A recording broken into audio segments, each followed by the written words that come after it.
Put everything you know about this show on hold because god damn it, I'm about to blow your mind. Alright, maybe not everything. When writing a script for another video, which may or may not be out by the time this video is up, I came across a bit of information which made me sit here and ponder for much too long. I thought I had a decent grasp as to the characters and the plot points that were introduced that gave me a pretty good understanding of the show. Plot points that were unexplainable were fine because they never exactly interfered with anything already established. As you can tell by the title of this video, I'm going to be telling you why Sigma's goal for metastability was flawed, as well as the 2 missing alpha fragments. Let's first start off by talking about the 2 missing AI as their relevance affects the rest of this video. In Season 10, Episode 17, Remember Me How I Was, CT had given Agent Tex all kinds of information about Project Freelancer. The main part important to the plot was Texas discovering she was an AI. However, during the montage of Texas learning about everything, there are 2 unaccounted for AI. You have the happiness, which is Iota, the fear, which is Eta. However, 2 never spoken about AIs are the Alpha's love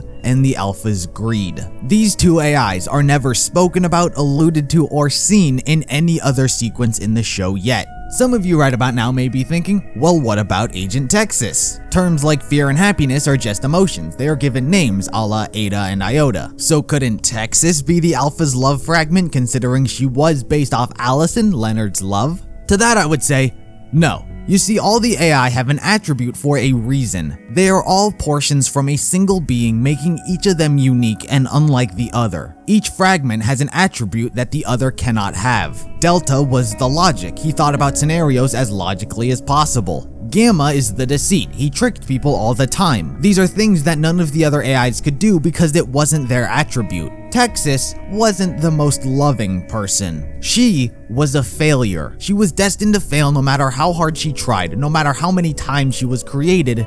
Failure was her attribute, not love. So, back to square one, love and greed are unaccounted for. But how does this all link into Sigma's plan and how it is faulted? Well, as we know, Sigma's goal was metastability. Metastability is when an AI reaches a stage in which it is considered fully human. There are multiple stages an AI has to go through before it becomes metastable. Melancholia, anger, jealousy, and for a fragment to achieve metastability, it's much harder than a whole AI. A fragment has one set emotion, and to deviate into other emotions is incredibly difficult. That's why Sigma attempted to gather all the AI so they can be one. They individually cannot attain metastability because it's almost impossible for a fragment to gain additional emotions. But together, their chance to reach metastability is much higher. And this is where Sigma's flaw came in. Think about this. What was stopping Sigma from gaining metastability during Season 6 after he got Delta? One thing was stopping Sigma, one AI, and it wasn't the Alpha. Sigma didn't need the Alpha to reach metastability. It would have helped as Sigma was trying to gather the fragments to then reform and become the Alpha. If he had just gotten the Alpha, then that would have been an easy completion to all of his answers and problems. But that wasn't stopping him. You see, Sigma had a lot of different fragments, almost all of them. But it doesn't matter how many fragments Sigma collected, he needed the right ones. In Season 10, Episode 6, we see Sigma mix and match a bunch of AI combinations until he got the metastable one. You know that's the right one because Main has it literally tattooed on his head. If you look and see, he doesn't need the Alpha. He doesn't need Beta. He doesn't even need Eta. The one AI Sigma was missing and was stopping him from becoming metastable was Z, an AI never seen, talked about, or alluded to, at least as far as we're aware. As talked about, there were 2 unaccounted for AI, the love and the greed. We don't know what name from the Greek alphabet they were given, but I believe Z was one of these 2. But then, how can an AI go so missing that Sigma is incapable of tracking it down to gather it for his one goal? What happened to Z? A question I believe better phrased as what happened to Georgia. The only logical explanation for why Z was never found by Sigma to me is because Georgia was never found either. These AI fragments were given to freelancers who had qualified to do so. Georgia was going out on missions with South, Wash, CT, all high-class freelancers. It's not hard to believe that Georgia had been given an AI before his disappearance because he too was on the level of these freelancers. But now the question is, which AI did Georgia have? love, or greed. Georgia went missing after an unfortunate jetpacking incident. Which one of these two emotions are likely to have gotten him killed? I believe the only logical answer is greed. While on a mission, his AI got the better of his emotions, making him act on selfish desires, thus causing him to stray from orders and causing his jetpack accident. And as seen in Season 14, Georgia isn't the friendliest of people. If ever given the screen time, he probably would have been classified as an antagonist amongst the freelancers. It could also explain the rapid changes in Georgia's tone of voice. We've heard him speak a few times, and each time they appear to be different. Cool, jetpacks. That'll help us get on that ship, or my name isn't Agent Georgia. Well. If it isn't the triplets. Here we go. Yo, what'd you say, Sputnik? No, you can have it. I'm gonna go now. Later, man. Okay, bye. We've seen that an AI can heavily change a person's mood and overall tone of voice, key example being Doc and O'Malley.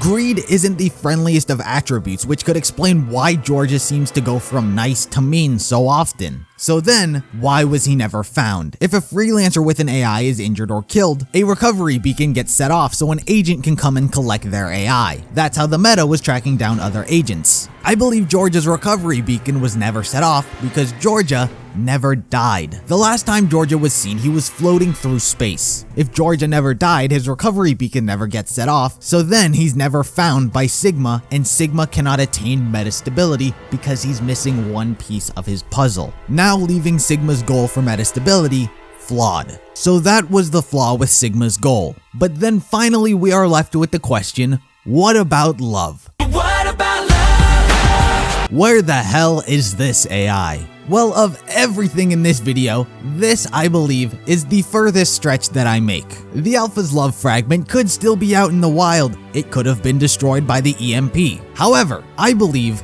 we've seen this fragment. I believe we know who it is. I believe Vic is the Alpha's love. Stick with me. Why would I say Vic is a fragment of the Alpha, let alone the love? First and foremost, out of all the characters, aside from maybe Caboose, Vic is all about the love. Everyone loves Vic, viewer-wise. In-universe, just about everyone hates him. But this is about in-universe. Probably the biggest reason I believe Vic was a fragment of the Alpha was Season 15. At the end of Season 15, Vic sacrificed himself to save everyone. But the biggest fragment flag was his speech. It was almost identical to the one Epsilon gave at the end of Season 13 when he sacrificed himself. There's so many stories where some brave hero steps up and gives their lives to save the day. And because of their sacrifice, good guys win. The good guys win. Survivors all cheer. Hooray! The survivors all cheer. And everybody lives happily ever after. Vic wasn't there when Epsilon died. No one showed Vic the recording of Epsilon's final speech. So why does Vic almost repeat the exact same words by doing the exact same action of sacrificing himself to save everyone? Why would they both do the exact same thing and say the exact same words? Because it's what the Alpha would have done. The Alpha would have sacrificed himself to save those that he loved. And listen, I get that Red vs. Blue has this whole running gag of they all hate each other despite everything that they've been through and they can't stand one another. But if Season 15 taught us anything, is that that's not true. It can continue to go unspoken that they actually like each other because, as Griff showed us, they're all friends. So the Alpha would have and did sacrifice himself to save those that he loved. Epsilon, being the memory fragment, remembers him doing this, and so he also sacrifices himself. Vic, being the love fragment, is ingrained in his nature to inevitably sacrifice himself because the Alpha's love is what causes him to sacrifice himself in the first place, so that fragment would do the same. The director had relied on fragments to split the Alpha, so why wouldn't he rely on a fragment to also monitor the Alpha? These are the reasons I believe Vic was the Alpha's love attribute. However, that fragment is also now destroyed, thus leaving one known Alpha fragment still out in the wild. Z, the Alpha's greed potentially still being held by Agent Georgia. If you want Church to come back, this is logically speaking the only way. If you want asshole Church back, his greed still exists. But they would have to go the route of showing us what happened to Agent Georgia. So there you have it. Those were the 2 missing alpha fragments and who and what they potentially were, and the flaw within Sigma's plan. What do you guys think of this theory, and do you believe it? Let me know down in the comments below. Consider becoming a sponsor over on Patreon. You get all types of videos like this early, and it really does help support the channel. In the meantime, be sure to like the video if you liked it, subscribe if you're interested in more content like this, follow me on all social medias, and I'll see you in the next video.